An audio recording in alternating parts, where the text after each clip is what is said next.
नमस्कार।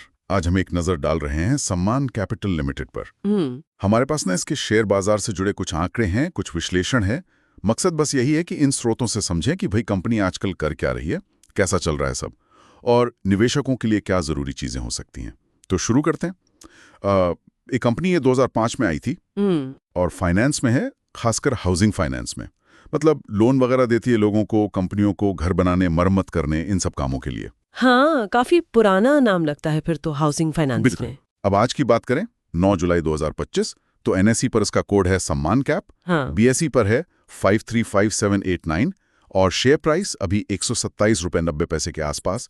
आज थोड़ी तेजी भी है, करीब 2.25% ऊपर है। हाँ, आज तो ऊपर है, पर यह भी देखना जरूरी है कि ये अपने 52 हफ्ते के हाई से, मतलब जो सबसे ऊंचा गया था, उससे करीब 28-29% नीचे ट्रेड कर रहा है। 28-29% नीचे, ये तो काफी है। हाँ, काफी ज्यादा है। और आज वॉल्यूम भी बहुत जबरदस्त रहा है। एनएसई और बीएसई दोनों मिलाकर करीब 98.8 मिलियन शेयर्स। 98.8 मिलियन, ये तो बहुत ज्यादा वॉल्यूम हुआ। इसका क्या मतलब निकालें? कुछ संकेत? देखिए, इतना ज्यादा वॉल्यूम ये दिखाता है कि इस लेवल पर बहुत ट्रेडिंग हुई है। मतलब लोगों की दिलचस्पी बढ़ी है, या शायद कोई बड़ी खबर हो। अब ये खरीदारी है या बिकवाली, वो सिर्फ वॉल्यूम से कहना मुश्किल है, पर हाँ, हलचल तो काफी है। अच्छा, और इसे मिड रेंज परफॉर्मर बताया गया है। इसके स्कोर भी हैं कुछ। ड्यूरेबिलिटी स्कोर, मतलब कंपनी की अपनी मजबूती, वो 100 में से 40 हैं। ये थोड़ा कम नहीं लग रहा? हाँ, 40 का स्कोर तो यही दिखाता है कि वित्तीय सेहत थोड़ी औसत से कमजोर है। लेकिन फिर वैल्यूएशन स्कोर देखें, वो 43.7 है। इसको मिड वैल्यूएशन कहा गया है। मिड वैल्यूएशन मतलब ना बहुत महंगा ना सस्ता। बिल्कुल। और मोमेंटम स्कोर है 40.8। ये तकनीकी रूप से न्यूट्रल है। मतलब शेयर में फिलहाल कोई बहुत तेज चाल ऊपर या नीचे की तरफ नहीं दिख रही। तो स्कोर के हिसाब से तो मामला थोड़ा मिला जुला है। मतलब ड्यूरेबिलिटी कमजोर, वैल्यूएशन ठीक ठाक, मोमेंटम भी न्यूट्रल सा। हाँ, मतलब जो निवेशक बहुत सेफ खेलना चाहते हैं, शायद उनके लिए ना हो, और जो बहुत हाई ग्रोथ देख रहे हैं, उनके लिए भी शायद ना हो।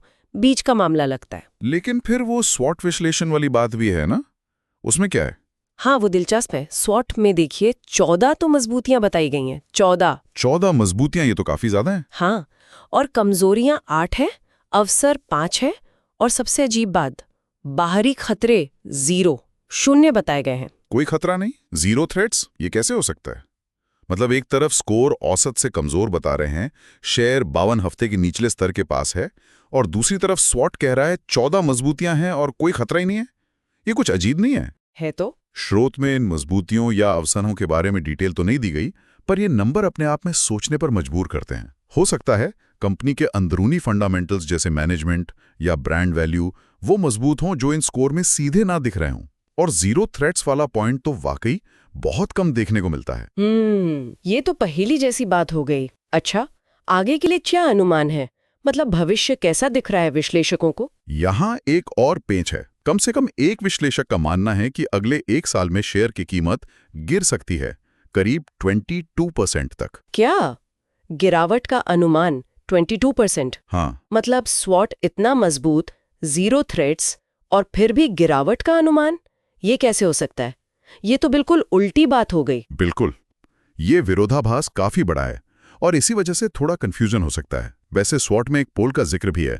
वो सीधे सम्मान कैपिटल पर तो नहीं था, पर इंडिया बुल हाउसिंग फाइनेंस के बारे में था। अच्छा, उसमें क्या था? उसमें करीब 77% लोगों ने कहा कि इंडिया बुल्स हाउसिंग फाइनेंस को खरीदना चाहिए।